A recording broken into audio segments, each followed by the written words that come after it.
Hello and welcome to my YouTube channel Rakesh physics classes. आज हम लोग व्यतिकरण करेंगे, है ना। पिछले वीडियो में मैंने कहा था कि अगले वीडियो में व्यतिकरण के बारे में हम लोग पढ़ेंगे। तो यहाँ पे मैंने व्यतिकरण लिख रखा है, देख ही रहे आप। यहाँ पे लिखा हुआ है प्रकाश तरंगों का व्यतिकरण। व्यतिकरण जो इंटरफेरेंस होता है, वहाँ किसी भी बिंदु पर जब प्रकाश की तरंगे आती है, जैसे मान लीजिए कि यहाँ पे मैं इस तरीके से बना रहा हूँ कि ये मान लीजिए प्रकाशित क्षेत्र है, उसके किसी बिंदु पर तरंगे आ रही है। एक तरंगे ऐसे आई, दूसरी तरंगे इस तरीके से आई, है ना। तरंग है तो तरंग जो है वो श्रृंग और गर्त के रूप में चलती है, क्रेस्ट और ट्रफ के रूप में चलती है ना। तो एक मान लीजिए कोई स्रोत यहाँ पे है, एक स्रोत यहाँ पे है, ठीक है ना। स्रोत S2 है, यहाँ से प्रकाश की तरंगे कुछ इस तरीके से निकल के पहुंच रही है। इस बिंदु पर इनका प्रकाश का तीव्रता होता है, प्रकाश की अपनी इंटेंसिटी होती है ना। जो ब्राइटनेस होता है, कहने का मतलब प्रकाश की तीव्रता उसके एम्पलीट्यूड का है। जैसे आपका कोई भी तरंग है, तरंग तो इस तरीके से चलता है, तो तरंग का ये वाला जो होता है इसको हम एम्पलीट्यूड बोलते हैं, है ना। जो उसका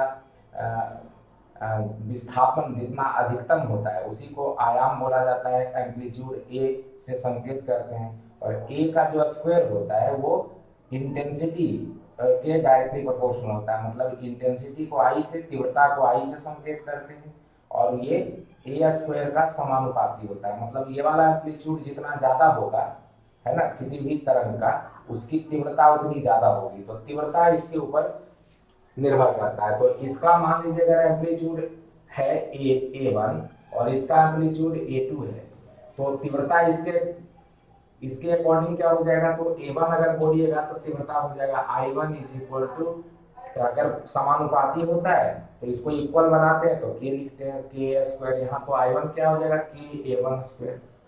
उसी तरीके से ये अगर I2 है तो इसकी तीव्रता क्या हो जाएगी यहाँ से, तो I2 बराबर हो जाएगा K A2 स्क्वायर, ठीक है ना।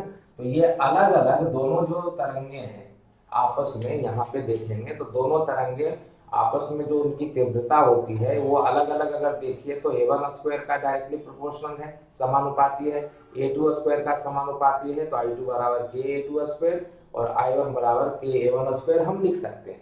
लेकिन जब यही दोनों तरंगे यहाँ पे किसी बिंदु पर जा करके एक दूसरे से अध्यारोपित होती है, सुपरपोजिशन जिसको बोलते हैं, तो इनका जो तीव्रता है वो यहाँ पे जो उत्पन्न करती हैं दोनों मिलकर के, वो बदल जाता है। वो दोनों का तीव्रता I1 प्लस I2 है, उसको जोड़ेंगे तो नहीं आएगा। मतलब ये I1 प्लस I2 से कुछ अलग आता है, या I1 प्लस I2 का जो मान है उससे अलग हो जाता है।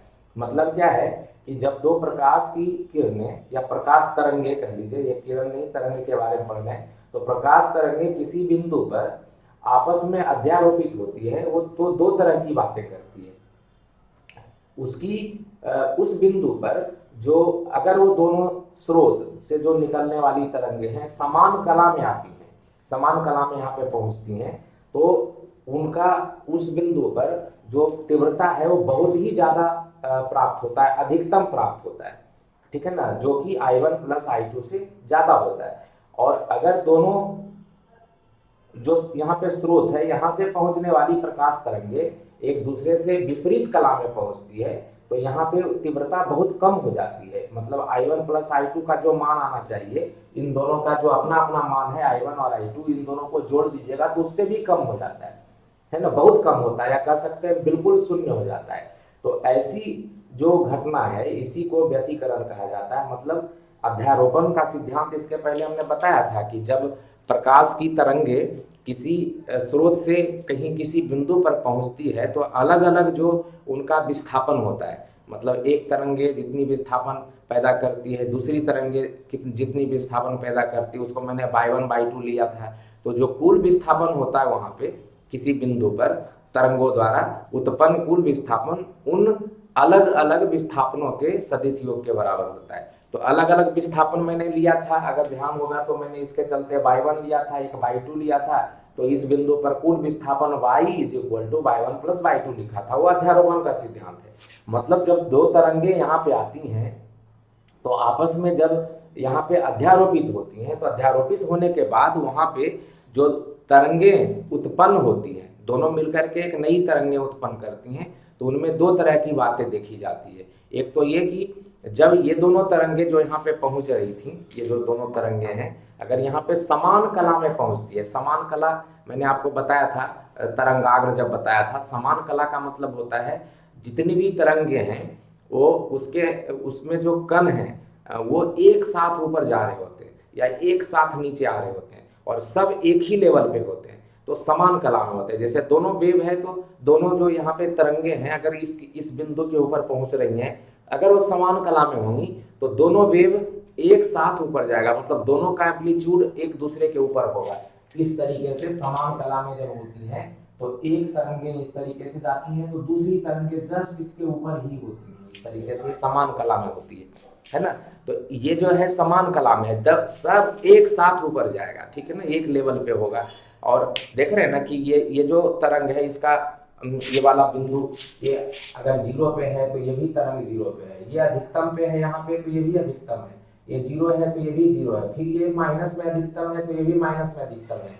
इस तरीके से चलती है। अगर प्रकाश की किरणें या प्रकाश तरंगे किसी बिंदु पर पहुंचती है और इस तरीके से पहुंचती है, मतलब यहाँ पे जो पहुंच रही है इस तरीके से पहुंच रही है कि दोनों का जो फेज है सेम है, मतलब इस तरीके से वो एक दूसरे से अध्यारोपित हो रही है, तो दोनों का जो आयाम है वो जुड़ जाता है, मतलब A1 और A2 जो यहाँ पे इसका आयाम A1 है, इसका आयाम A2 है, तो दोनों जुड़ जाता है और जुड़ करके एक नया आयाम पैदा करता है, ठीक है ना। तो मैं क्या कह रहा था कि जो अध्यारोपण का सिद्धांत है उसकी वजह से एक घटना होती है जिसको हम व्यतिकरण कहते हैं। अध्यारोपण के सिद्धांत में हमने जो बताया था उसमें ये कहा था कि जब किसी बिंदु पर प्रकाश तरंगें पहुंचती हैं तो आपस में अध्यारोपित होती है, ये जो विस्थापन पैदा करती है, जो विस्थापन पैदा करती है उनका सदिश योग होता है, ठीक है ना। उसके आधार पर हम लोग व्यतिकरण का कंडीशन जो शर्तें हैं वो हम प्राप्त करेंगे। लेकिन अभी समझना है कि जब दोनों वेव यहाँ पे पहुँचता है तो यहाँ पे क्या हो जाता है, यहाँ पे दोनों वेव की जो तीव्रता होती है, दोनों जो तरंगे हैं उसकी जो तीव्रता होती है वो तीव्रता मिल करके यहाँ अधिकतम या न्यूनतम होता है। तो आपको तो समझ में आना चाहिए कि अगर दोनों की तीव्रता है तो दोनों मिल करके तो तीव्रता यहाँ न्यूनतम तो नहीं हो सकता, लेकिन न्यूनतम होती है और ये व्यतिकरण की घटना कहलाती है, जिसमें कि अगर न्यूनतम प्राप्त होता है तो उसको हम विनाशी व्यतिकरण कहते हैं और जब अधिकतम तीव्रता प्राप्त होती है तो उसको हम संपोषी व्यतिकरण कहते हैं। उसी चीज को मैंने यहाँ लिखा है, देखिए क्या लिखा हुआ है, प्रकाश तरंगों के अध्यारोपण के कारण, है ना, सुपरपोजिशन के कारण प्रकाशिक क्षेत्र में प्रकाश की तीव्रता के पुनर्वितरण। अब यहाँ पे ये तीव्रता था I1 और I2, तो I1 प्लस I2 यहाँ मिलना चाहिए लेकिन नहीं मिलता, उसका पुनर्वितरण हो जाता है, रीडिस्ट्रीब्यूशन हो जाता है ना। तो उस घटना को इंटरफेरेंस कहा जाता है। इसमें दो तरह का इंटरफेरेंस व्यतिकरण मिलता है, एक को संपोषी कहते हैं और एक को विनाशी कहते हैं। तो संपोषी में क्या होता है कि दोनों की तीव्रता मिल करके एक नई अधिकतम तीव्रता मिलती है जिन बिंदुओं पर, उसको हम संपोषी व्यतिकरण कहते हैं। वहां पे जो दोनों वेव होता है सेम फेज में होता है, जो मैंने यहाँ बताया कि वेव होता है जब सेम फेज में कंपन कर रहा होता है, एक साथ ऊपर एक साथ नीचे जाता है। मैंने इसका एग्जाम्पल भी बताया था आपको कि जब परेड वगैरह होता है तो जो सेना होती है, आर्मी के लोग होते हैं, वो एक साथ पैर को ऊपर ले जाते हैं, नीचे लाते हैं, तो एक साथ जो जा रहे हो समान कला है, एक साथ नीचे आ रहा है, ठीक है ना। एक यहाँ है एक यहाँ है ना, इस तरीके से एक ऊपर जा रहा है एक नीचे जा रहा है, तो ये सेम कला में नहीं होता, समान कला में नहीं होता, ठीक है ना। तो इस ध्यान में रखना, उसमें कला का अंतर हो जाता है।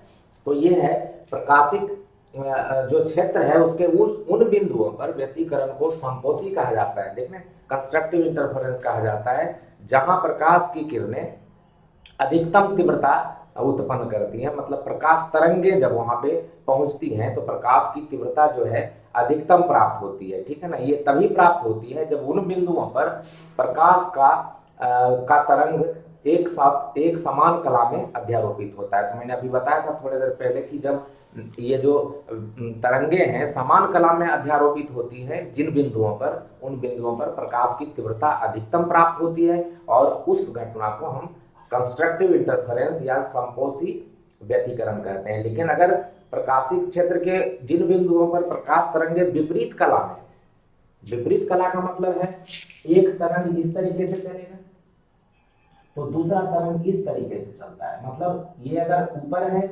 प्लस में है ना, तो ये माइनस में नीचे, देखिए जीरो से स्टार्ट हो रहा है, ये ऊपर जा रहा है तो ये नीचे आ रहा है, ठीक है ना। ये अधिकतम ऊपर में है तो ये अधिकतम नीचे में है, मतलब ये माइनस है। तो एक जस्ट उसके विपरीत चलता है, 180 डिग्री का अंतर होता है। ये चल रहा है ऊपर तो ये चलेगा 180 डिग्री नीचे। कहने का मतलब है कि ये जो है दोनों विपरीत कला में होती है। जब विपरीत कला में होता है तो आपको पता है ये वाला आयाम प्लस होता है, ये वाला आयाम माइनस होता है, तो दोनों एक दूसरे को कैंसिल कर देता है ना।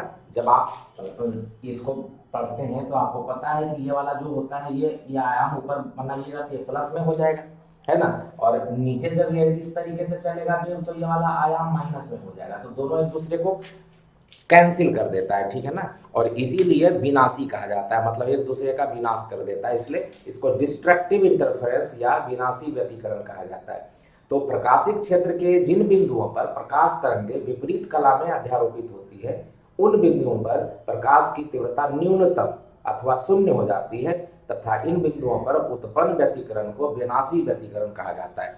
मतलब व्यतिकरण जो होता है दो तरह का होता है, एक कंस्ट्रक्टिव होता है, संपोषी व्यतिकरण होता है, एक डिस्ट्रक्टिव होता है, विनाशी व्यतिकरण होता है। केवल ये ध्यान रखना है कि जिस बिंदु पर प्रकाश तरंगे आपस में अध्यारोपित होती है समान कला में, मतलब एक का आयाम दूसरे के आयाम के ऊपर ही हो, समान कला में अगर अध्यारोपित होती है तो वो जो तरंगे होती हैं वो अधिकतम तीव्रता उन बिंदुओं पर उत्पन्न करती है जिसको संपोषी व्यतिकरण कहा जाता है।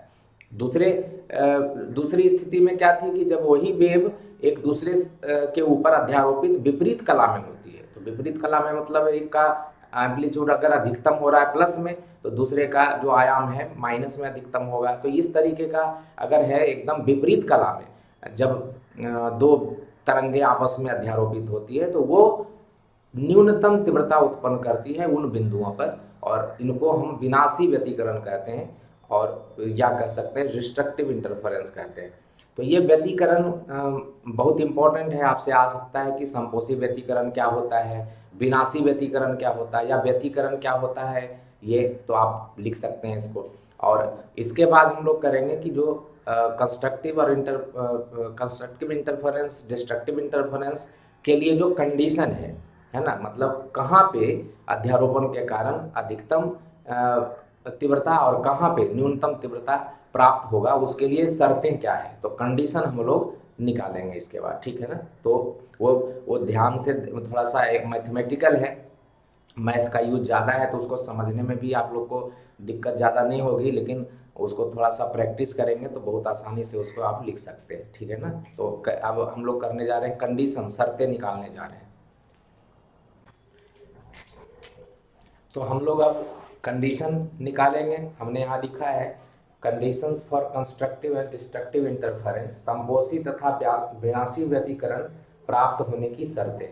तो हमने अभी थोड़ी देर पहले आपको क्या बताया था कि जो विनाशी व्यतिकरण होता है या संपोषी व्यतिकरण होता है उसके लिए जो शर्तें होती है उसके लिए अध्यारोपण का सिद्धांत यहाँ पे होना चाहिए। और अध्यारोपण का सिद्धांत क्या कहता है कि जब दो बिंदु है आपका S1 और S2 ये बिंदु है, इन बिंदुओं से जो तरंगे पहुंचती है किसी बिंदु के ऊपर, है ना, ये दोनों बिंदु मैंने कहा था यहाँ से जो वेव निकलती है वो एक समान कला में जब यहाँ पे पहुंचती है, तो समान कला में पहुंचने के बाद इन दोनों बिंदुओं से इन दोनों स्रोतों से जो प्रकाश का स्रोत है यहाँ से जो तरंगे यहाँ पे पहुंचती है और यहाँ से जो तरंगे यहाँ पे पहुंचती है, अगर ये दोनों कला में होती है समान कला में, तो दोनों की तीव्रता यहाँ पे मिल करके अधिकतम होती है।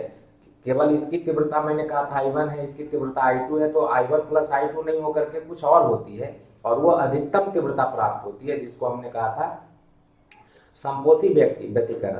और जब दोनों की तीव्रता मिल करके यहाँ पे शून्य पैदा करती है या बहुत ही कम तीव्रता पैदा करती है तो इसको हम विनाशी व्यतिकरण कहते हैं। और उसके लिए कंडीशन हम निकालने जा रहे हैं।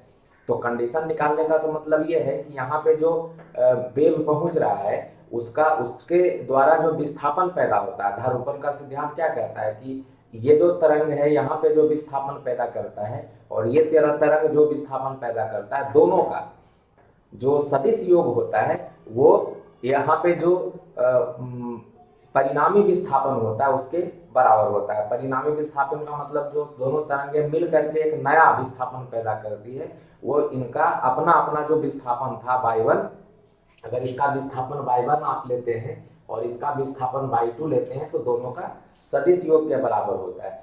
ये तरंग है, ये दूसरा तरंग है, इसका हमने आयाम मान लिया इसका एम्पलीट्यूड जिसको बोलते हैं वो मान लिया a1 है, तो और इसका एम्पलीट्यूड मान लिया a2 है ना। दोनों समान आवृत्ति से गमन कर रहा है, तो दोनों की आवृत्ति समान है, ओमेगा जिसको मैंने ले रखा है।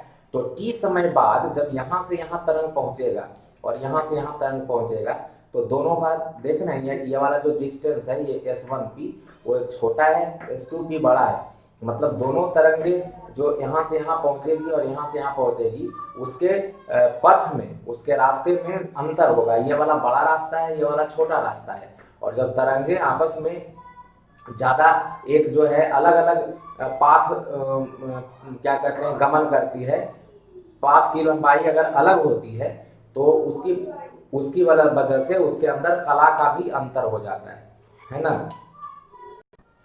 तो मैंने यहाँ लिख रखा है दो कला संबंध स्रोत, ठीक है ना। तो ये दोनों S1 और S2 कला संबंध स्रोत होता है, मतलब ऐसा स्रोत जिससे कि जो तरंगे निकलती हैं वो सेम फेज में होती है, समान कला में होती है।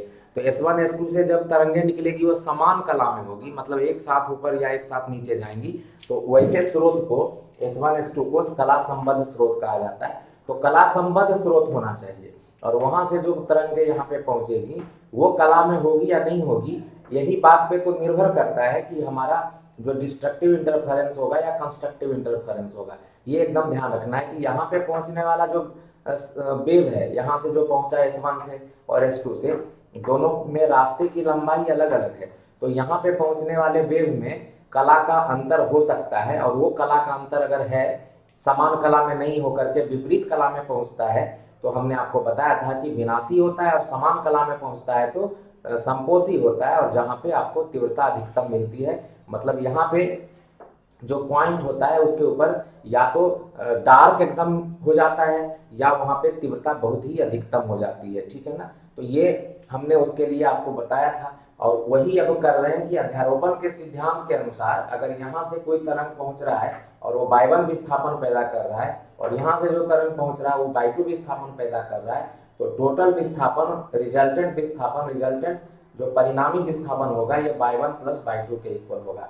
और तरंग का जो समीकरण होता है, अगर उसका एम्पलीट्यूड a1 है तो ये जो तरंग आप लिखते हैं इस तरीके से, ये जो तरंग बनाते हैं, है ना, ये जो तरंग बनाते हैं, ये टाइम इधर है, ये वाला जो है ऊपर के डायरेक्शन में आप विस्थापन लेते हैं, और ये है आपका आयाम जिसको हमने a1 लिखा है, इसके a2 लिया है। तो इसका इक्वेशन होता है, इसका समीकरण होता है a1, और ये कर्व साइन का है तो साइन ओमेगा टी, फ्रीक्वेंसी हमने ओमेगा ले रखा है, तो a1 साइन ओमेगा टी इसका है।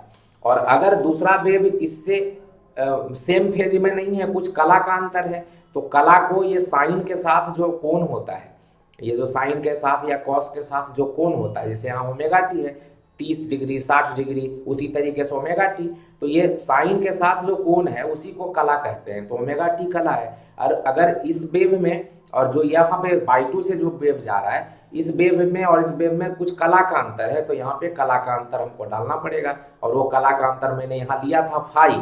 तो दूसरा जो इक्वेशन है ये तो y1 हो जाएगा, और दूसरा जो इक्वेशन है y2, अगर हमने उसको लिखा है a2 साइन, a2 उसका एम्पलीट्यूड लिया है मैंने, तो ये हो जाएगा ओमेगा टी, और कला का अंतर दोनों के बीच में हमने फाई ले लिया है, मतलब इसका और इसका दोनों का कला माइनस करेंगे तो फाई का मान आना चाहिए। तो दिख ही रहा आपको omega t plus phi minus omega t करिएगा तो ये दोनों कट जाएगा, फाई हो जाएगा। कला साइन या कॉस के साथ जो कोण होता है उसको बोलते हैं, और वो उसमें कुछ अंतर है, जैसे ये 30 डिग्री है 60 डिग्री, तो अंतर हो गया 60 माइनस 30 30 का।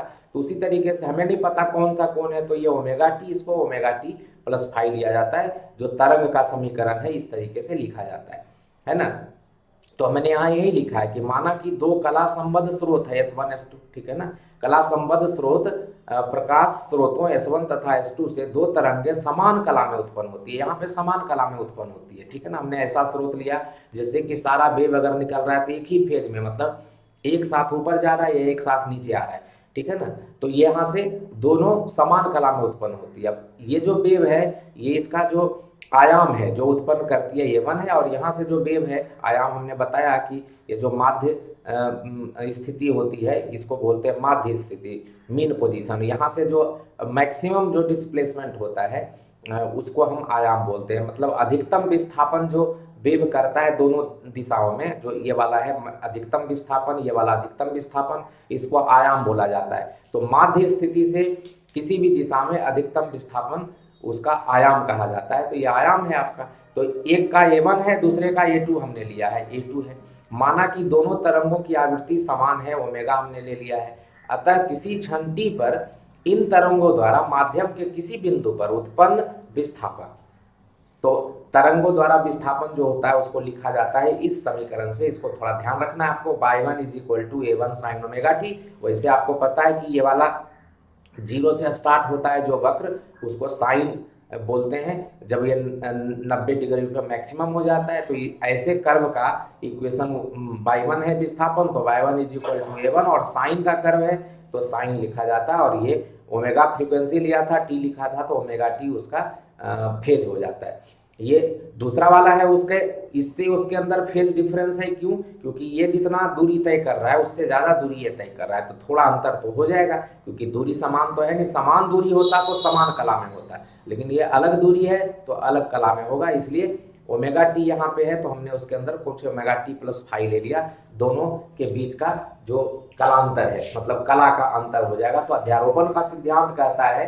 कि बिंदु P पर, इस बिंदु P पर अगर दोनों तरंगे पहुंच रही हैं तो ये दोनों मिल करके जो उसके ऊपर परिणामी विस्थापन पैदा करेगी वो y1 + y2 का जो सदिश योग होगा उसके बराबर होगा। तो ये y1 + y2 यहाँ पे कोण भी दिया हुआ है, तो इसका मतलब है इसका एम्पलीट्यूड और कोण दोनों है। इसमें भी एम्पलीट्यूड और कोण दोनों है, मतलब ये वेक्टर फॉर्म में लिखा हुआ है। तो दोनों को हम यहाँ पे जोड़ देंगे, उसका वेक्टर सम करेंगे तो एंगल के फॉर्म में आ जाएगा। इसलिए एम्पलीट्यूड और एंगल दोनों आएगा। तो यहाँ पे y = y1 + y2, और यहाँ पे वैल्यू डालिएगा तो आ जाएगा y = A1 sin omega t plus A2 sin omega t plus phi.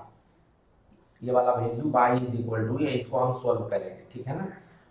एक चीज ध्यान रखना है कि जब वेव जो होता है ना, जो पाथ, एक फॉर्मूला होता है कि अगर पाथ डिफरेंस है दोनों दो वेव के बीच में, जो फेज डिफरेंस होता है, कला का अंतर होता है, वो उसका एक सूत्र होता है, वो हम आगे चल करके आपको समझाएंगे। पहले इसको सोल्व कर लेते हैं फिर वहां पे बताएंगे, ठीक है ना।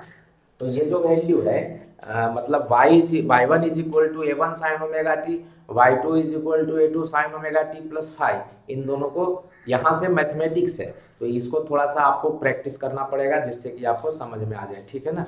तो इसको आपको लिखना है y = क्या लिखेंगे, तो A1 sin ओमेगा t है तो इसको लिखते हैं A2 जो है, और ये sin ओमेगा t आपने पढ़ा है sin A + b, sin A + b, इसको अगर हम A मान लें, इसको B मान लें, तो sin A + b क्या पढ़ते हैं, sin A × cos b। तो sin A हो गया omega t, sin A omega t × cos b, तो b के जगह पे क्या होता है फाई, यहाँ पे b के जगह पे फाई है।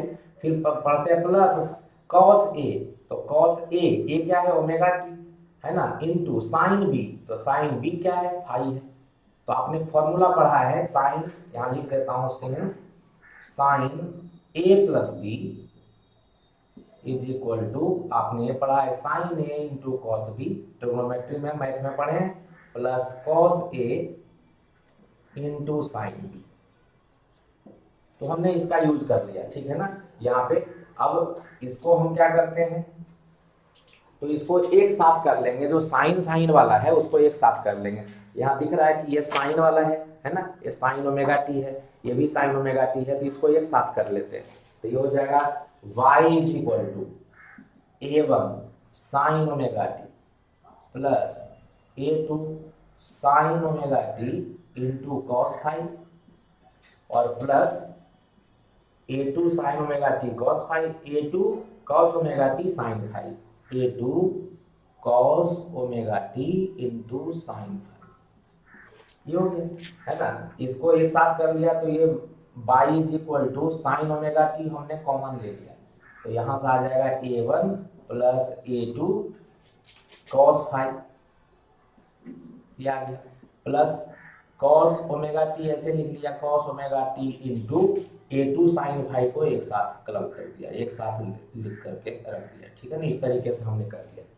तो y is equal to sine omega t common लेंगे तो साइन ओमेगा टी कॉमन लीजिएगा तो A1 बचेगा, और यहाँ साइन ओमेगा टी कॉमन लीजिएगा तो A2 cos फाई बचेगा, वो लिख रखा है हमने, है ना। उसके बाद दूसरा में cos ओमेगा टी को एक साथ कर दिया, A2 साइन फाई को एक साथ कर दिया। अब यहाँ पे जब भी दो वेव किसी पॉइंट पे मिलता है तो नए वेव का फॉर्मेशन करता है। साइनोसॉइडल वेव मतलब साइन वाला जो होता है कर्व, उससे जो हम वेव निकाल रहे हैं उसको हम साइन के फॉर्म में लिखने की कोशिश करेंगे, तब पता चलेगा कि किस तरह का वेव बन रहा है। क्या इसी तरह का वेव बन रहा है, मतलब जो हमने यहाँ पे वेव लिया था दोनों में उसी तरह का वेव बन रहा है। क्या दोनों वेव के बीच का जो कलांतर है वो समान है या कला का अंतर आ रहा है, क्योंकि हमने कला का अंतर लिया है तो दोनों वेव मिलकर के नया वेव यहाँ पे नया तरंग पैदा कर रहा है, नया तरंग पैदा कर रहा है। तो नया तरंग का एम्पलीट्यूड क्या है, आयाम क्या है, विस्थापन जो है वो इससे, तो आपका जो ये विस्थापन आया है तो उससे पता चलेगा इसी तरह का रहेगा तब ना। जैसे इस तरह का इक्वेशन रहेगा A1 sign omega t plus something, तो ये जो है एम्पलीट्यूड हो जाएगा और ये कला हो जाएगा। तो इसको उस तरीके से हम यहाँ पे दिख रहा है मुझे कि आया है, लेकिन फॉर्मूला अभी साइन ओमेगा टी यहाँ है, यहाँ कॉस ओमेगा टी है। तो आपको पता है साइन ए और यहाँ कॉस ए आ चुका है, फॉर्मूला में देखिए साइन ए कॉस ए होता है। अगर मैं इसको कॉस बी कर दूं और इसको ये जो है साइन बी कर दूं तो फॉर्मूला इस तरीके से बन जाएगा, sign A cos B plus cos A sine B. तो साइन ए कॉस ए है, ए के जगह पे ओमेगा टी यहाँ भी है और ए के जगह ओमेगा टी यहाँ भी है। इसका मतलब इसको साइन है, साइन ए है तो इसको कॉस बी लिखना पड़ेगा, ये कॉस ए है तो इसको साइन बी लिखना पड़ेगा, लेकिन बी के फॉर्म में है तो इसको कुछ मानना पड़ेगा। तो इसके लिए हम यहाँ पे ध्यान रखना है आपको कि इसको मानना पड़ता है कि हम मानेंगे लेट या माना, इंग्लिश में है तो आप लिख सकते हैं माना। क्या मानिएगा भाई, तो A1 plus A2 cos phi, ये तो हमको फॉर्मूला बनाने में सहायता कर रहा है। इसको मैं मान लेता हूँ R, साइन है तो cos मानना पड़ेगा, है ना, cos थीटा मान लेते हैं। हमने कहा था ये साइन ए है तो इसको cos बी लिखना पड़ेगा, और ये cos ए है तो साइन बी लिखना पड़ेगा। तो A2 साइन फाई जो है इसको भी मान लेते हैं, इसको मान लेते हैं R साइन थीटा। तो A1 plus A2 cos phi को आप मान लिए R cos थीटा, ये माना है, मानने का तो हम मान सकते हैं, ठीक है ना। अब R cos थीटा अगर आपने माना तो जरा देखिए तो जरा क्या आ जाता है यहाँ पे, तो इन दोनों का, ठीक है ना, इसको अगर वैल्यू वाइज यहाँ पे लिख देंगे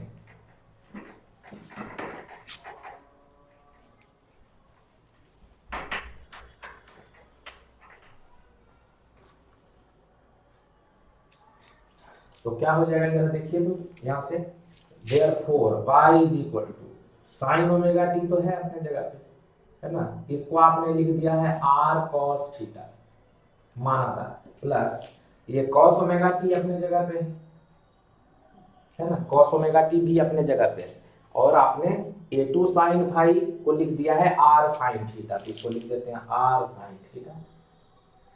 आपने जो दोनों को माना है उसको मैंने लिख दिया। अब दिख रहा है दोनों में R कॉमन है ना, दोनों में R क्या है, कॉमन है, तो आप R कॉमन ले सकते हैं, तो R कॉमन ले लिया। R कॉमन लेंगे तो हो जाएगा sign omega t into cos theta, है ना, plus cos omega t into sine theta.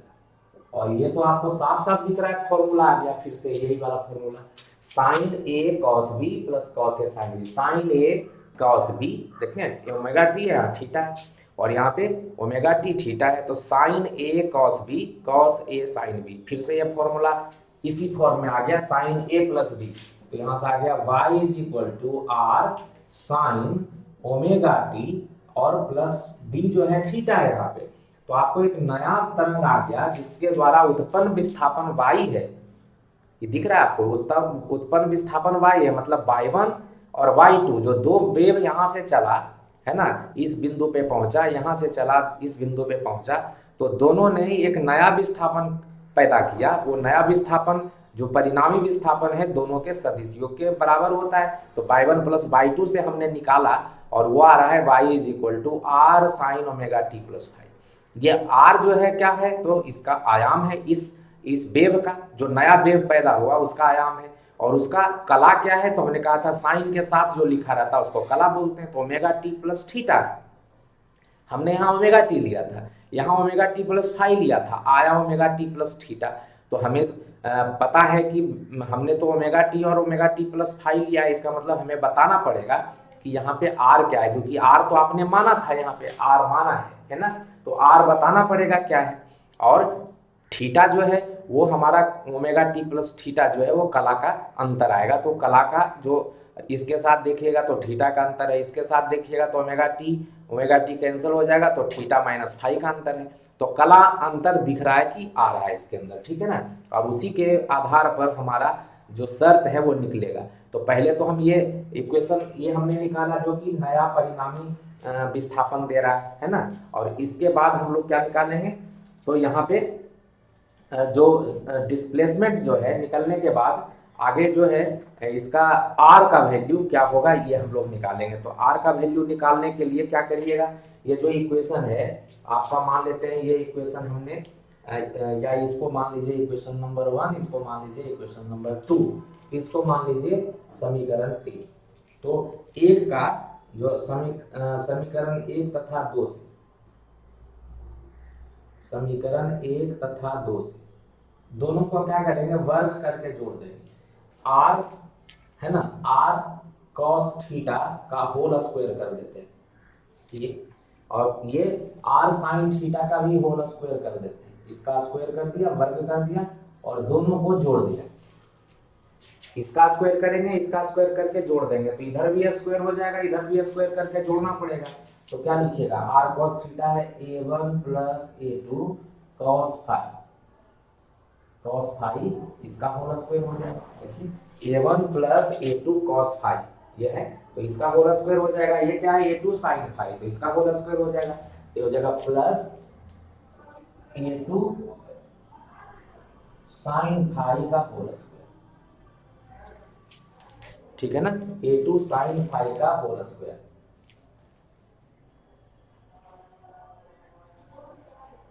Plus a2 sine five का whole square,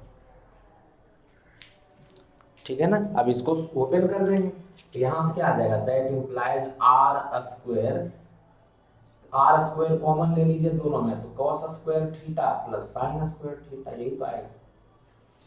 are square cos square theta plus R square sine square theta common आ गया, are square common लीजिएगा, दोनों में are square है, तो cos square theta plus sine square theta जो 1 के इक्वल होता है, sign square theta plus cos square theta आपने पढ़ा है।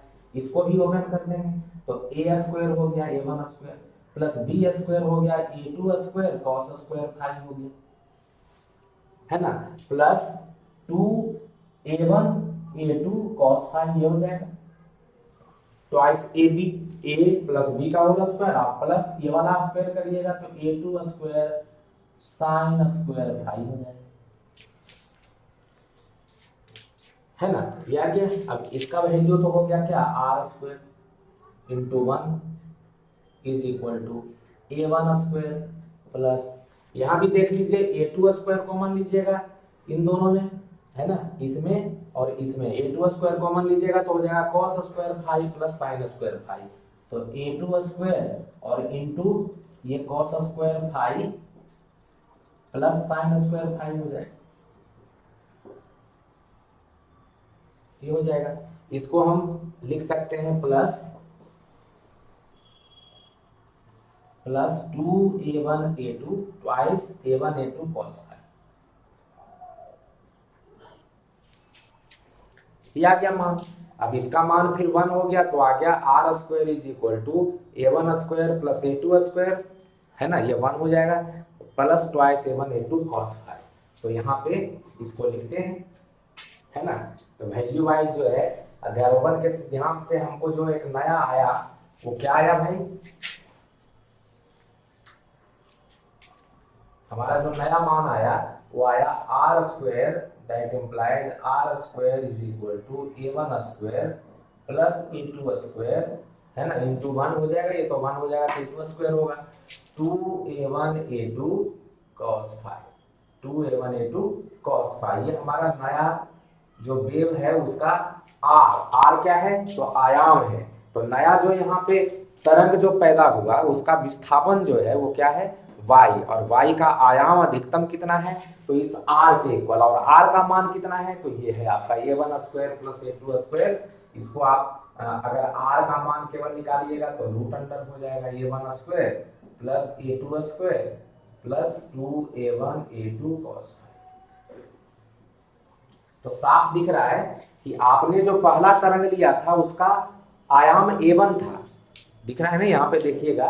तो यहाँ पे जो आपने ये तरंग लिया उसका आयाम a1 है, दूसरे का आयाम a2 है, तो दोनों मिल करके यहाँ पे जो तरंग पैदा कर रहा है उसका आयाम a1 प्लस a2 नहीं आया, है ना, a1 प्लस a2 नहीं आया, क्या आया, a1 square plus a2 square plus twice a1 a2 cos phi. यही समझना है कि दोनों वेव एक दूसरे से मिल करके केवल a1 प्लस a2 नहीं कर लेता, और आप देखेंगे तो a1 plus a2 a1 minus a2 भी कर लेता है, मतलब एक दूसरे का एम्पलीट्यूड को माइनस भी कर देता है। जो मैंने कहा था कि संपोषी और विनाशी, जहाँ पे विनाशी होता है वहाँ पे एक दूसरे के आयाम को माइनस कर करके कैंसिल करता है, मतलब वहाँ पे तीव्रता न्यूनतम मिलती है, और जहाँ पे एक दूसरे का आयाम को जोड़ता है उसका वहाँ पे तीव्रता जो होती है अधिकतम मिलती है, तो उसी को हम संपोषी व्यतिकरण कहते हैं। तो उसी के आधार पे हमारा तो एम्पलीट्यूड निकल गया, और एम्पलीट्यूड जहाँ पे अधिकतम प्राप्त होगा वहाँ पे हमें संपोषी व्यतिकरण होगा, और जहाँ पे एम्पलीट्यूड न्यूनतम प्राप्त होगा, क्योंकि एम्पलीट्यूड के स्क्वायर का तीव्रता जो होता है डायरेक्टली प्रोपोर्शनल होता है। तो हमने कहा था कि तीव्रता जो होती है वो आयाम का वर्ग का समानुपाती होता है। तो यहाँ तो आयाम हमने निकाल दिया, नया तो तरंग है उसका परिणामी विस्थापन का जो आयाम है, मतलब जो तरंगे वहाँ पे जो तरंग उत्पन्न हुई उसका जो अधिकतम यहाँ पे एम्पलीट्यूड आएगा वो इस फार्मूला से आएगा, और उसी एम्पलीट्यूड का स्क्वायर तीव्रता होता है। तो पता लग जाएगा कि तीव्रता अधिकतम कहाँ पे होगी, मतलब ये वाला एम्पलीट्यूड अधिकतम कहाँ पे होगा, और तीव्रता न्यूनतम कहाँ पे होगी, तो ये वाला एम्पलीट्यूड जो आ रहा है वो न्यूनतम कहाँ पे होगा। तो न्यूनतम और अधिकतम निकालने के लिए आपको पता है कि इसमें a1 स्क्वायर है a2 स्क्वायर है, यहाँ पे cos फाई है, a1 और a2 का मान तो बदलेगा नहीं, क्योंकि आपने तो जो दोनों तरंग लिया था उसका एम्पलीट्यूड लिया था a1, दूसरा तरंग है उसका एम्पलीट्यूड a2 है, तो वो तो सेम ही रहेगा। हाँ, अब जो है दोनों a1 a2 है यहाँ पे, लेकिन यहाँ पे जो आ रहा है आपका फाई जो है, देखिए थीटा मैंने लिख दिया गलती से, ये फाई है, ये फाई था ऊपर में, है ना, ये फाई है, तो नीचे भी फाई है। ये जो फाई लिया था अपने दोनों के वेव के बीच का अंतर, उसी फाई के आधार पे cos फाई का मान बदलेगा, a1 a2 का मान नहीं बदलने जा रहा है, मान किसका बदलेगा, cos फाई का, और cos फाई का अधिकतम मान 1 होता है आपको पता है, और न्यूनतम मान 0 होता है। तो cos फाई का जो अधिकतम और न्यूनतम मान है उसी के आधार पर ये जो r है, जो आयाम आपको नया तरंग का जो आयाम प्राप्त हुआ है, जो दोनों के अध्यारोपण से यहाँ पे जो तरंग पैदा हुआ है उसका जो आयाम है वो अधिकतम इसके मान के ऊपर निर्भर करेगा, और जहां पे अधिकतम आयाम होगा वहीं पे अधिकतम तीव्रता होगी, जिसको हम संपोषी व्यतिकरण करेंगे। तो यहां से क्या पता चलता है कि एक तो आपका एम्पलीट्यूड ये आया, और हमने कहा कि तो जो इंटेंसिटी होता है वो डायरेक्टली प्रोपोर्शनल होता है, तो आप लिख सकते हैं चूंकि सिंस आई जो होता है, तीव्रता जो होती है, इंटेंसिटी जिसको बोलते हैं, ठीक है ना, इंटेंसिटी या तीव्रता, ये क्या होती है, तो डायरेक्टली प्रोपोर्शनल होता है एम्पलीट्यूड के स्क्वायर का, ठीक है ना, आयाम का जो वर्ग होता है आयाम के स्क्वायर का होता है, ठीक है ना। तो यहां से आप लिख सकते हैं कि इसका मतलब क्या हो गया, आई अगर हम लिखेंगे तो डायरेक्टली प्रोपोर्शनल क्या हो जाएगा, आर स्क्वायर का, आर तो आयाम ही है, नया तरंग का आयाम है, तो आर स्क्वायर का, है ना, और यहां से क्या हो जाएगा, तो I is equal to proportional sine को हटाते हैं तो के लिखते हैं, तो के स्क्वायर हो जाएगा, ठीक है ना। यहाँ से दिख रहा है आपको के स्क्वायर, और आर स्क्वायर की वैल्यू अगर मैं रख दूं यहाँ पे therefore I is equal to K, R square की वैल्यू रख दीजिए, तो आर स्क्वायर की वैल्यू क्या है, A one square plus A two square plus 2a1a2 cos phi, ये आ रहा है, ठीक है ना। तो यहाँ से हो जाएगा आई इज इक्वल टू के ए वन स्क्वायर प्लस के ए टू स्क्वायर प्लस 2 के मल्टीप्लाई हुआ इसमें, तो के ए वन स्क्वायर, के इसमें मल्टीप्लाई हुआ, के ए टू स्क्वायर, के इसमें भी मल्टीप्लाई हुआ, ट्वाइस के A one A two cos phi. तो हमें ये तो आयाम का फॉर्मूला आ गया, ये इंटेंसिटी का फॉर्मूला हम निकाल रहे हैं। तीव्रता का फॉर्मूला क्या होगा, तो तीव्रता का फॉर्मूला ये आ रहा है।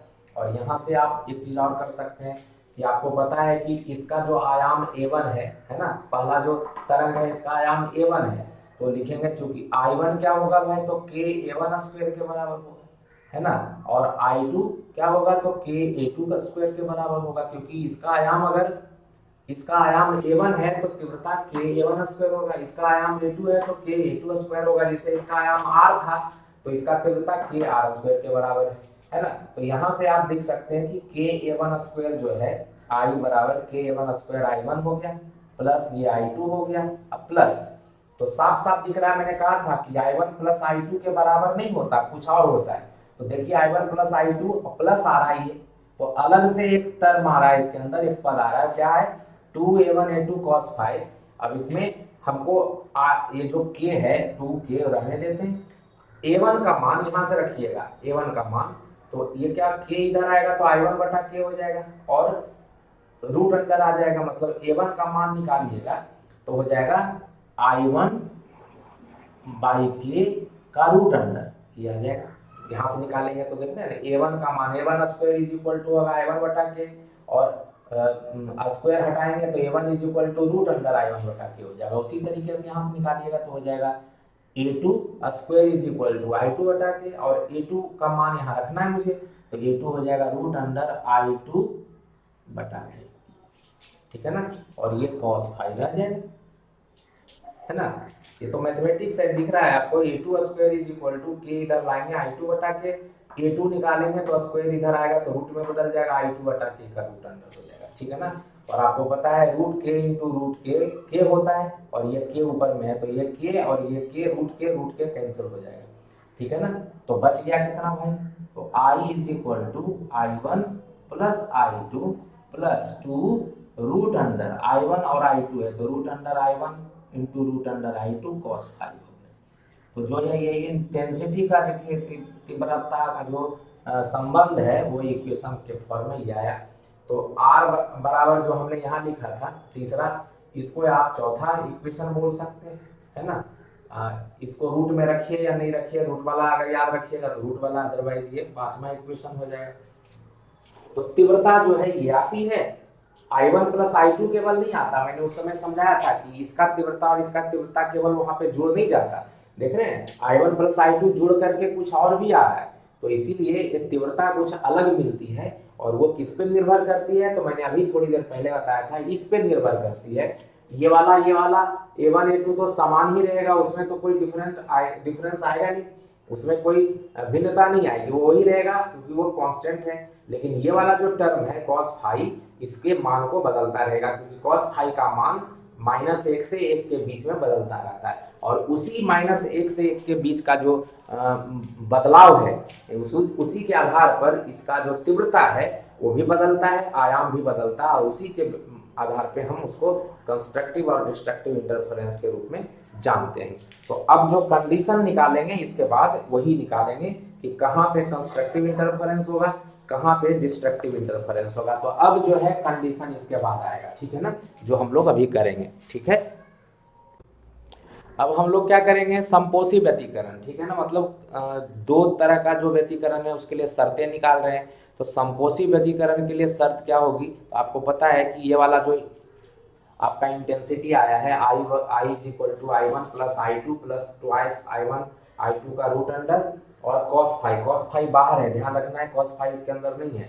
तो आपको पता है कि ये इसमें तो कोई बदलाव होगा नहीं, cos फाइव की वैल्यू के आधार पर इसकी वैल्यू चेंज करेगी, और cos फाइव का अधिकतम जो मान होता है वो 1 होता है, तो अधिकतम मान के लिए ये जो आई है अधिकतम प्राप्त होगा, है ना। इसका मतलब है प्रकाश की तीव्रता अधिकतम तब होगी जब कॉस फाई का मान +1 होगा। और कॉस फाई का मान +1 होने का क्या मतलब है कि यहाँ पे आई का मान हो जाएगा i1 + i2 + 2 root i1 i2, ये हो जाएगा।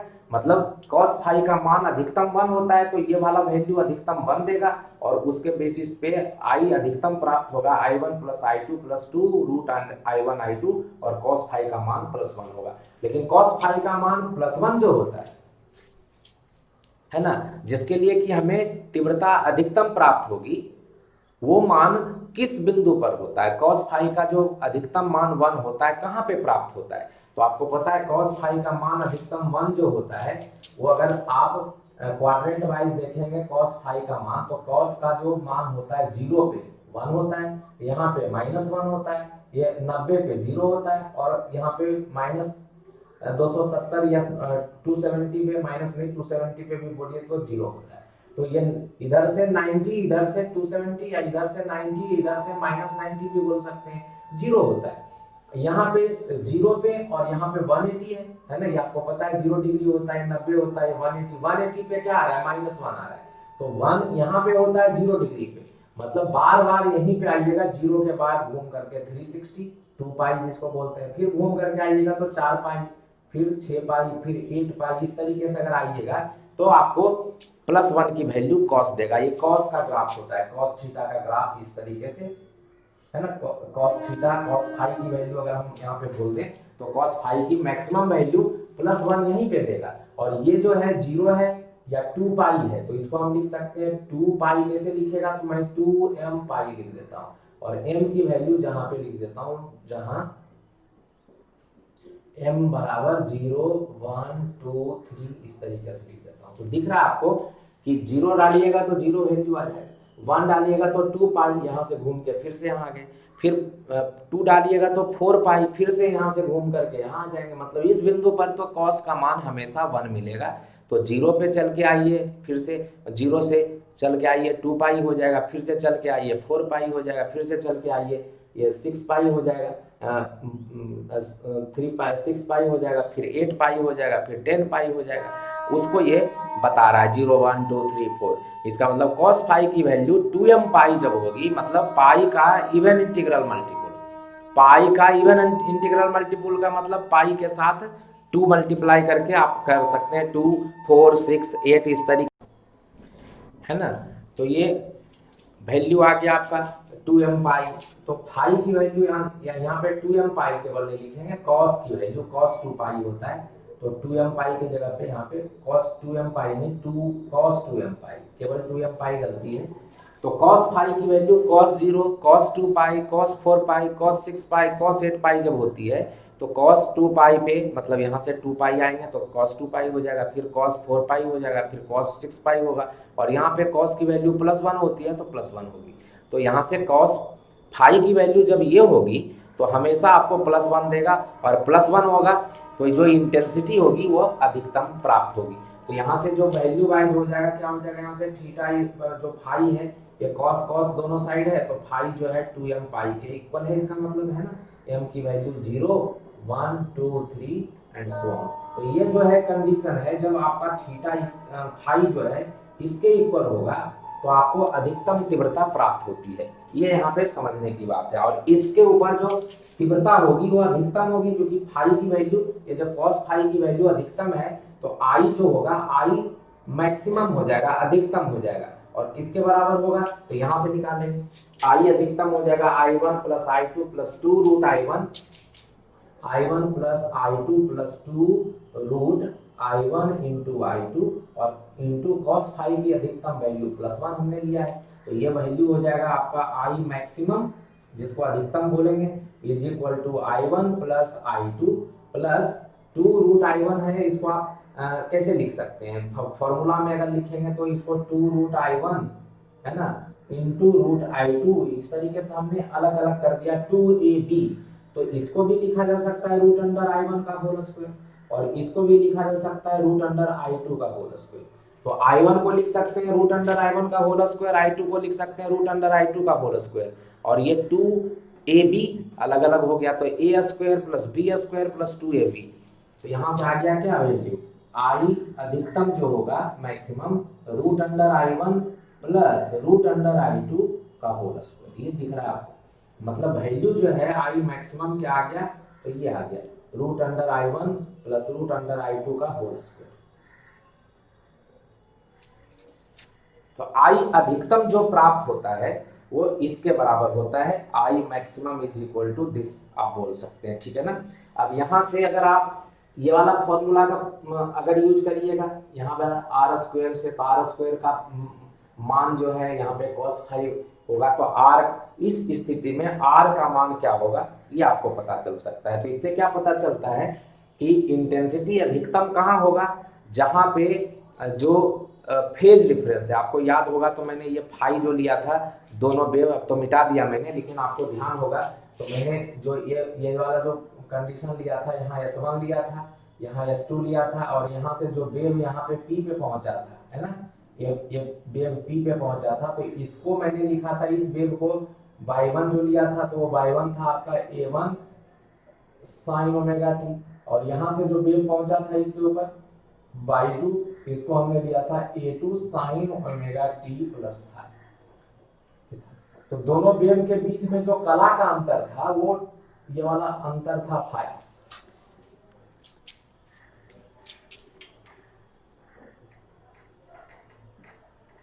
यहाँ पे हमने y1 लिया था क्या भाई, तो a1 साइन ओमेगा टी, है ना, और y2 क्या लिया था, तो a2 sine omega t plus phi, ये लिया था ना। तो दोनों वेव के बीच का जो कलांतर है वो क्या है, कला का अंतर है फाई है, वही फाई आ रहा है। अगर दो वेव के बीच में कला का अंतर, मतलब एक वेव दूसरा वेव, इसका कला ओमेगा टी, इसका कला ओमेगा टी प्लस फाई, दोनों को माइनस करिएगा तो omega t plus phi minus omega t phi आएगा। अगर दो वेव के बीच कला का अंतर 2 पाई हो,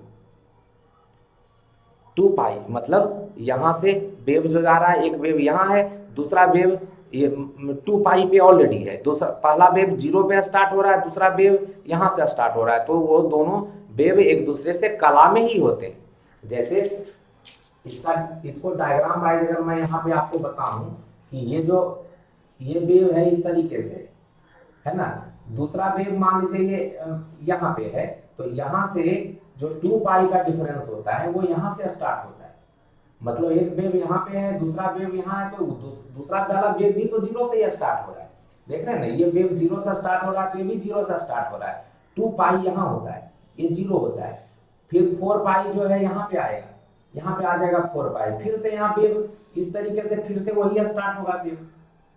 तो मतलब क्या है कि वेव जब 2 पाई के बाद स्टार्ट होता है या 4 पाई के बाद जो वेव होता है, ये सारे एक ही कला में होते हैं, क्योंकि ये 0 से स्टार्ट हो रहा है, ये भी 0 से स्टार्ट हो रहा है, ये भी 0 से स्टार्ट हो रहा है, ये इसके बाद यहाँ पे जब अधिकतम पे पहुंचेगा तो ये भी अधिकतम पे पहुंच जाएगा, ये भी अधिकतम पे पहुंच जाएगा। तो ऐसे वेव समान कला में कहे जाते हैं, एक साथ ऊपर जा रहे होते हैं, अलग अलग जगहों पे हो सकते हैं, लेकिन एक साथ ऊपर जाएंगे एक साथ नीचे आएंगे, ऐसे वेव जो होते हैं वो कला में कहे जाते हैं। और कला में जब होता है वेव तो कितना का डिफरेंस होता है दोनों के बीच का, तो देख रहा है, या तो 0 होगा या 2 पाई होगा या 4 पाई होगा, मतलब जब पाई का इवन इंटीग्रल मल्टीपुल है, फेज डिफरेंस, दो वेव के बीच का जो कला अंतर है वो सम गुणज होता है अगर पाई का, तो वो समान कला में कहे जाते हैं, और वहां पे हमें तीव्रता अधिकतम मिलती है। और उस स्थिति में उन बिंदुओं पर जहां जहां ये कंडीशन, ये शर्तें लागू होती है, उन बिंदुओं पर मुझे संपोषी व्यतिकरण अधिकतम तीव्रता प्राप्त होती है, और उसको संपोषी व्यतिकरण कहा जाता है। तो संपोषी व्यतिकरण के लिए दो जो तरंगे हैं यहाँ पे जो पहुंचती है, उनके बीच कला का अंतर नहीं होना चाहिए, शून्य होना चाहिए। कला का अंतर या तो शून्य होना चाहिए या दोनों के बीच कला का अंतर 2 पाई होना चाहिए, तब भी सेम ही हो जाएगा। फिर कला का अंतर 4 पाई होना चाहिए, तब भी सेम हो जाएगा, ठीक है ना। तो ये ध्यान रखना है। तो यहाँ पे हम लोग उस चीज को लिखेंगे कि अतः दो अगर तरंगे किसी बिंदु पर कला का अंतर जो है उनका अगर पाई का जो है इवन इंटीग्रल मल्टीपुल है, या कह सकते हैं समगुणज होता है, तो वहां पे हमें संपोषी व्यतिकरण या अधिकतम तीव्रता प्राप्त होती है, ठीक है ना।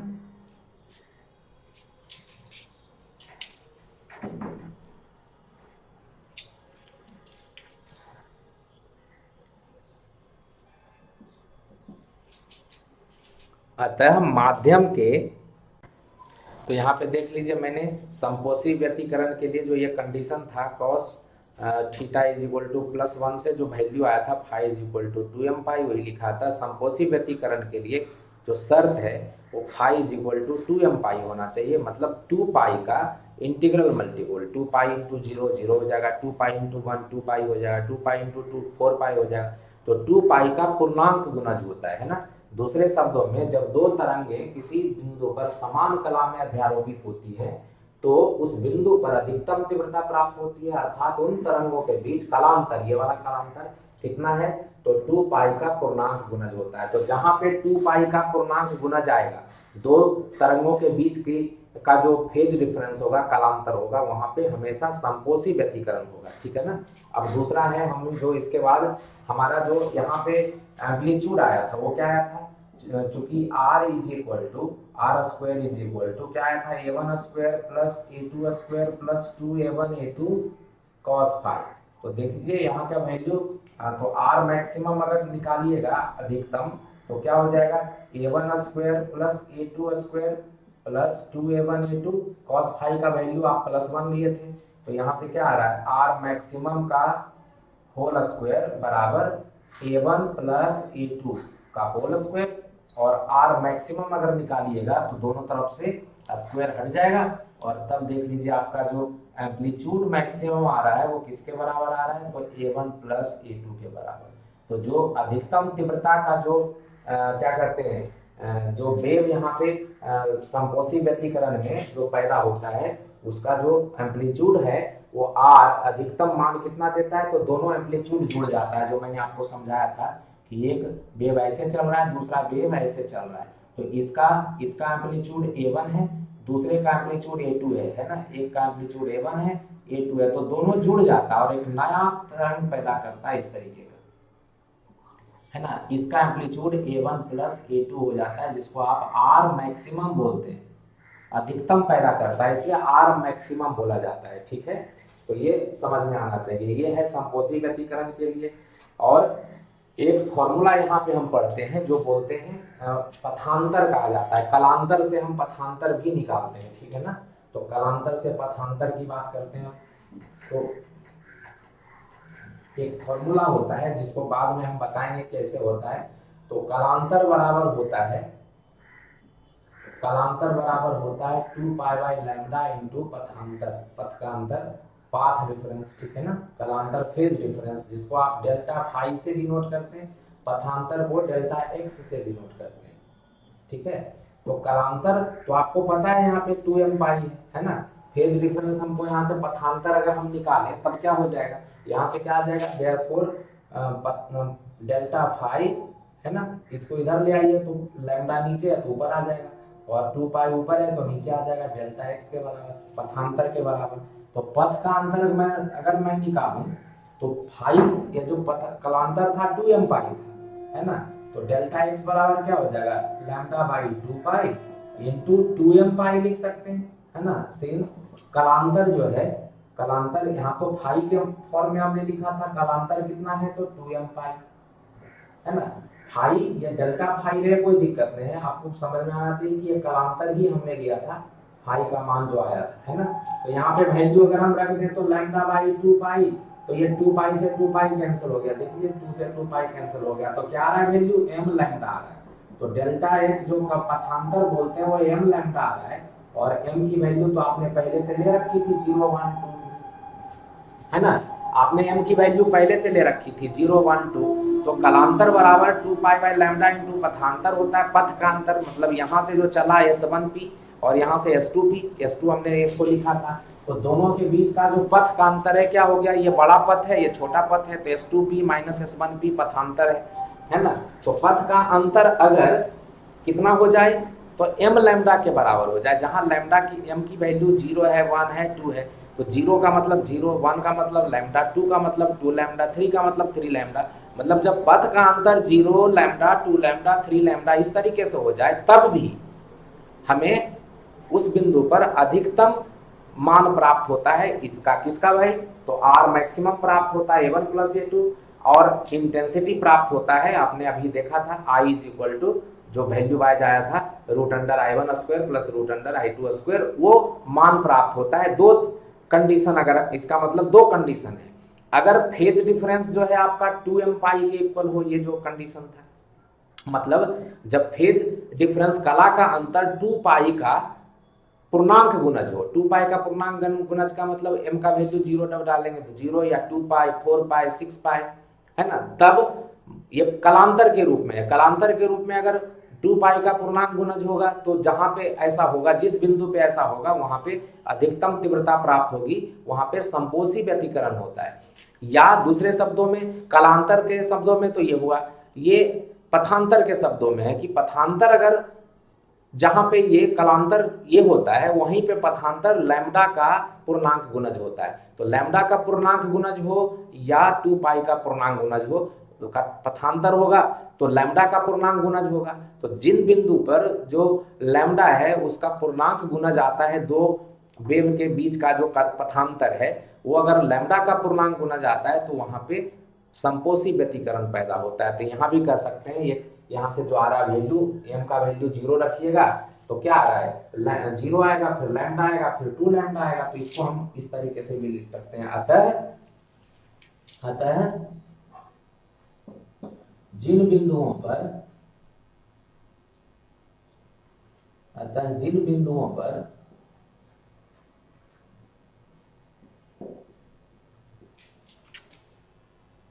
प्रकाश तरंगों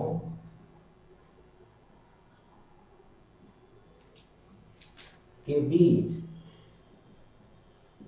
पथांतर लैम्डा का पूर्णांक गुणज होता है, लैम्डा का पूर्णांक गुणज होता है,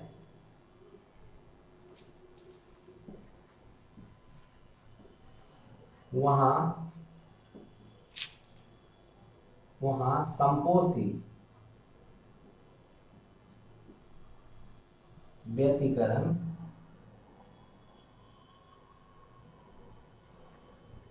उत्पन्न होता है।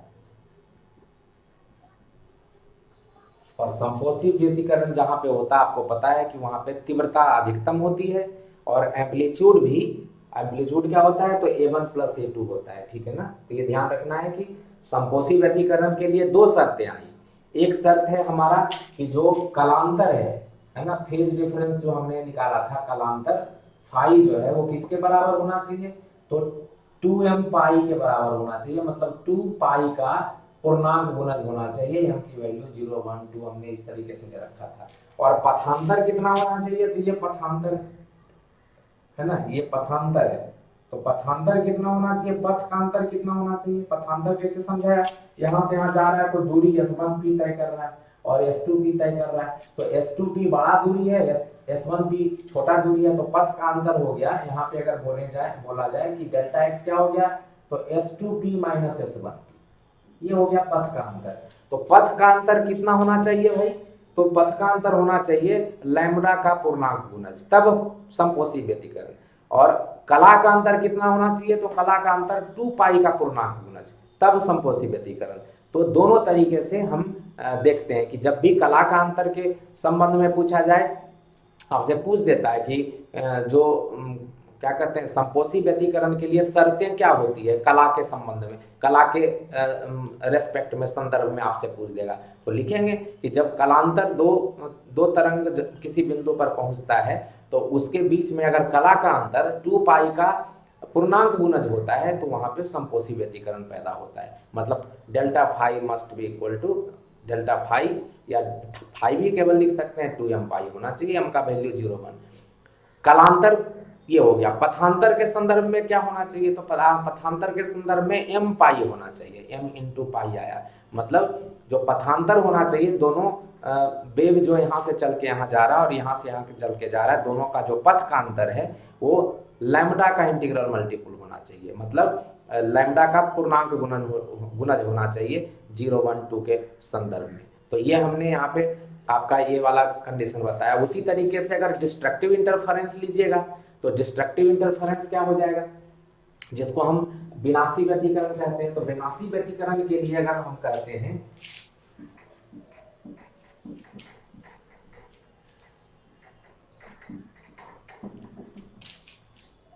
विनाशी व्यतिकरण लिखिएगा।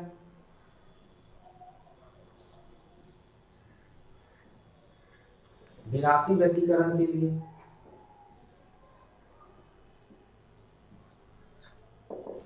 विनाशी व्यतिकरण के लिए क्या होना चाहिए, जो इंटेंसिटी होती है उसकी मान कम होनी चाहिए। कम होने के लिए जो आपका cos फाई है इसका न्यूनतम मान होना चाहिए। तो cos फाई का मान न्यूनतम कब होता है, जब -1 होता है। ये आपको पता है, ये cos फाई का न्यूनतम मान होता है। तो न्यूनतम मान जो होगा उसमें हमें तीव्रता न्यूनतम मिलेगी, क्योंकि तीव्रता वाले में ये cos फाई था और एम्पलीट्यूड वाले में cos फाई था। तो ये जब होगा तो ये कहाँ मिलता है भाई, तो cos फाई का मान जो -1 होता है, वो हमने अभी बताया था आपकी cos फाई का मान जब आप क्वाड्रेंट में देखते हैं तो यहाँ पे मिलता है आपको, है ना। यहाँ पे 1 होता है, यहाँ 0 होता है, +1 होता है, या -1 होता है, यहाँ 0 होता है। तो यहाँ पे देख रहे हैं ये हो गया पाई, फिर आइएगा घूम करके तो 2 पाई 3 पाई, मतलब पाई 3 पाई 5 पाई 7 पाई, इस तरीके से यहाँ पे आपको पाई है, फिर घूम के आइएगा तो 3 पाई, फिर घूम के आइएगा तो 5 पाई, फिर घूम के आएंगे 7 पाई।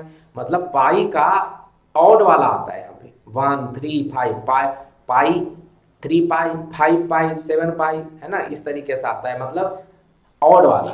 तो यहाँ पे उसको लिखने के लिए क्या लिखेंगे, cos, इस तरीके से हम लिखते हैं 2m-1 इंटू पाई, और m की वैल्यू यहाँ पे 1 2 3 से स्टार्ट करते हैं, 1 से स्टार्ट करते हैं। तो देख लीजिए m का वैल्यू 1 डालिएगा तो 2 - 1 1 होगा, 1 पाई, फिर 2 डालिएगा तो 2 2 जा 4 -1 पाई, है ना, 3 पाई हो गया, 3 डालिएगा तो 3 दूनी 6 हो गया, -1 हो गया, तो 5 इंटू पाई 5 पाई हो जाएगा।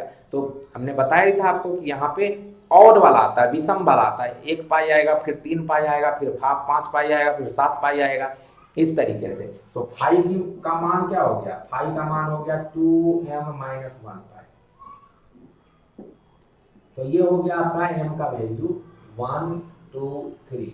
तो ये आ गया किसके कंडीशन के लिए, ये यहाँ पे निकालेंगे तो ये आ गया आपका, है ना, यहाँ से i का मान कितना हो जाएगा, तो i मिनिमम हो जाएगा = i1 + i2 + 2√i1 i2, और यहाँ पे cos फाई का मान था, तो cos फाई का मान -1 हो गया, है ना, और -1 हो गया तो फिर से वही है, इसको हम लिख सकते हैं i1 का होल स्क्वायर, है ना, इसको लिख सकते हैं √i2 का होल स्क्वायर, है ना, इसको लिख सकते हैं 2√i1 इंटू √i2, जैसे हमने इसके पहले बताया था।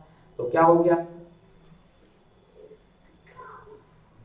यहाँ से क्या आ गया वैल्यू, यहाँ से आ गया आपका i मिनिमम = √i1 - √i2, ये आ गया। तो देख रहे हैं इंटेंसिटी पहले प्लस था लेकिन अब तो माइनस हो गया, है ना, √i1, ये -1 है तो प्लस माइनस माइनस हो जाएगा, यहाँ पे तो माइनस हो जाएगा, तो a² + b² - 2ab, a - b का होल स्क्वायर हो जाएगा। तो i मिनिमम अब ये आ रहा है a - b का होल स्क्वायर, ये आ रहा है। इसका मतलब पहले था √i1 + √i2 का होल स्क्वायर, अब आ रहा है √i1 - √i2 का होल स्क्वायर। तो देख लीजिए आपका जो इंटेंसिटी है वो घट चुका है, और ये जो है इसका मतलब इंटेंसिटी जब घटता है तो यही जो है समकोषी विनाशी व्यतिकरण का, है ना, कंडीशन होता है। तो यहाँ से क्या लिखेंगे, देयरफॉर ये न्यूनतम है, न्यूनतम तीव्रता,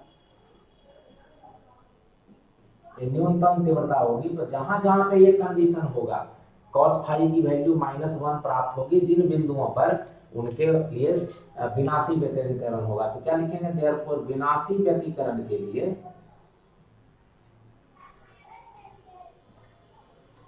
विनाशी व्यतिकरण के लिए क्या हो गया, तो आई जो सॉरी cos फाई की जो वैल्यू होगी, जो कलांतर है फाई, जिसको आप कलांतर बोलते हैं,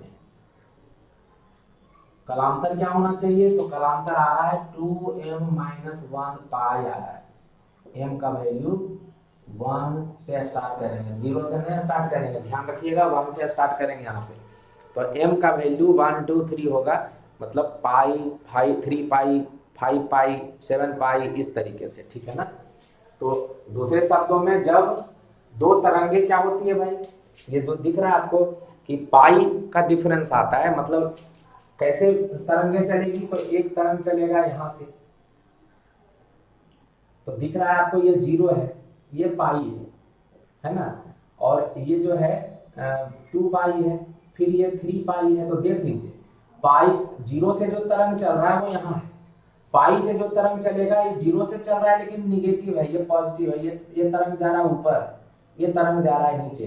तो एक तरंग ऊपर जाएगा तो प्लस रहेगा, एक तरंग नीचे आएगा पाई से चलने वाला वो माइनस होगा। तो दोनों जो है आपस में सेम फेज में नहीं है, अपोजिट फेज में है। उसी तरीके से फिर से देखिए 3 पाई पे जो तरंग होगा वो नीचे चल रहा है, माइनस है ना। तो ये कहने का मतलब है कि पाई से जो तरंग चलेगा, 3 पाई से जो तरंग चलेगा वो ऊपर वाले तरंग से जो 0 से चल रहा है उसके रेस्पेक्ट में अपोजिट फेज में होगा, मतलब 180 डिफरेंस होगा, 180 डिग्री का डिफरेंस होने से ये प्लस तो ये माइनस रहेगा, और उस वजह से एक दूसरे का विनाशी करता है, मतलब एक दूसरे का जो क्या करते हैं एम्पलीट्यूड है उसको रिड्यूस कर देता है, उसको खत्म कर देता है, या कर सकते हैं कम कर देता है। तो विनाशी व्यतिकरण के लिए जब दोनों के बीच कालांतर कितना होना चाहिए, तो 2m पाई या पाई का विषम वाला पूर्णांक होना चाहिए, ठीक है ना। तो यहाँ पे दूसरे शब्दों में जब दो तरंगे किसी बिंदु पर समान कला के जगह पे क्या हो जाएगा, एक दूसरे से विपरीत कला में अध्यारोपित होती है, तो उस बिंदु पर न्यूनतम तीव्रता प्राप्त होती है, ठीक है ना। उस बिंदु पर न्यूनतम तीव्रता प्राप्त होती है, अर्थात उन तरंगों के बीच कालांतर कितना हो गया भाई, तो पाई का विषम पूर्णांक गुणज होता है, ठीक है ना। पाई का विषम पूर्णांक गुणज होता है, तो विषम का मतलब हो गया 3 पाई 5 पाई 7 पाई, ठीक है ना, पूर्णांक गुणज होता है। और उस स्थिति में अगर आप निकालते हैं वैल्यू तो क्या हो जाएगा, आर स्क्वायर बराबर आर स्क्वायर होता है cos पाई, तो यहाँ आर मिनिमम हो जाएगा, आर मिनिमम का स्क्वायर हो जाएगा तो यहाँ -1 हो जाएगा, और -1 होगा तो a1 माइनस a2 या a2 माइनस a1 का होल स्क्वायर होगा। तो इस तरीके से चिन्ह लगाते हैं, a1 माइनस a2 या a2 माइनस a1 दोनों हो सकता है, ये फॉर्मूला है ना। तो आर मिनिमम जो न्यूनतम आएगा वो कितना आएगा, तो a1 माइनस a2 या a2 माइनस a1।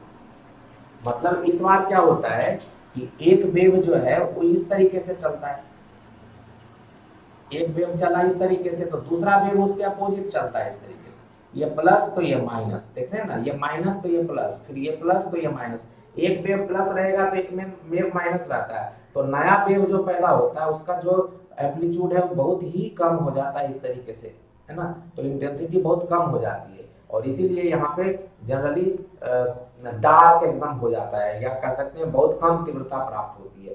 तो मतलब क्या हुआ कि जो विनाशी व्यतिकरण है उसके लिए कालांतर ये होना चाहिए, एम्पलीट्यूड a--a2 हो जाता है, और जो आपका तीव्रता होती है i1 माइनस i2 के होल स्क्वायर के बराबर हो जाता है। और कालांतर अगर ये है तो पथांतर क्या होना चाहिए, तो पथांतर अभी आपको बताए थे, पथांतर का मान क्या होता है भाई, देयरफॉर पथांतर डेल्टा x बराबर क्या हो जाएगा, तो आपने पढ़ा लैम्डा बटा 2 पाई इंटू कालांतर, इन पढ़ा था,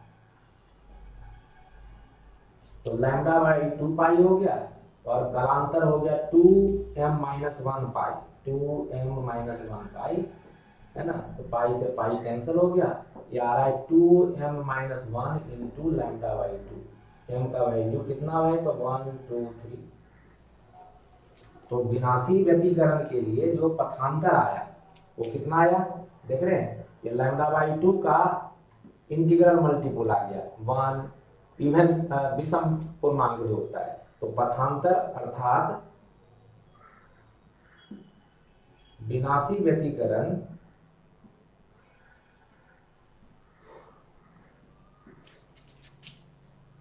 उन बिंदुओं पर प्राप्त होता है, उन बिंदुओं पर प्राप्त होता है जहां तरंगों के बीच पथांतर λ/2 का विषम पूर्णांक गुणज होता है। विषम पूर्णांक गुणज होता है। दिखिए आपको कि m का वैल्यू 1 रखिएगा तो λ/2 आएगा, m का वैल्यू 2 रखिएगा तो 3 λ/2 आएगा, है ना। यहाँ पे दिख रहा है m का वैल्यू पूर्णांक गुणज होता है, अर्थात डेल्टा x बराबर क्या आता है तो λ/2, 3 λ/2, 5 λ/2, है ना, 7 λ/2, इस तरीके से। तो जहां पे λ/2 का 1 गुना हुआ, 3 गुना हुआ, 5 गुना हुआ, तो ये हो गया विषम पूर्णांक गुणज जब होगा तो वहां पे आपको डिस्ट्रक्टिव इंटरफेरेंस बनेगा। तो यहाँ पे भी दो कंडीशन आया, जो पथांतर है वो λ/2 का विषम पूर्णांक गुणज होना चाहिए, और कालांतर क्या होना चाहिए तो कालांतर होना चाहिए पाई का, है ना। यहाँ पे हमने लिखा है पाई का विषम पूर्णांक गुणज, मतलब पाई, 3 पाई, 5 पाई, 7 पाई, इस तरीके से होता है। तो ये दो कंडीशन इसके लिए, दो कंडीशन उसके लिए, 4 कंडीशन आप प्राप्त करते हैं कंस्ट्रक्टिव और डिस्ट्रक्टिव इंटरफेरेंस के लिए, ठीक है ना। तो इसके बाद हम लोग यंग डबल स्लिट एक्सपेरिमेंट करेंगे, जो इसका महत्वपूर्ण वाला भाग है, ठीक है ना। तो यंग का जो द्विछिद्रक प्रयोग है वो थोड़ा सा आता है आपको, तो उसके बारे में बताएंगे, और ये वाला कर लीजिएगा। ये बार 5 नंबर में ये बहुत ही इंपॉर्टेंट टॉपिक है, जो इंटरफेरेंस वाला है ना। तो कंडीशन वाला ये आ सकता है, या फ्रिंज विड्थ वाला आएगा। तो 2 टॉपिक और इसका इंपॉर्टेंट है जो आप लोग को कराएंगे। तब तक ये वीडियो ऑलरेडी और बहुत लंबा हो चुका है, तो अगले वीडियो में हम बात करते हैं उसके ऊपर, ठीक है। तब तक के लिए इसको पढ़िए।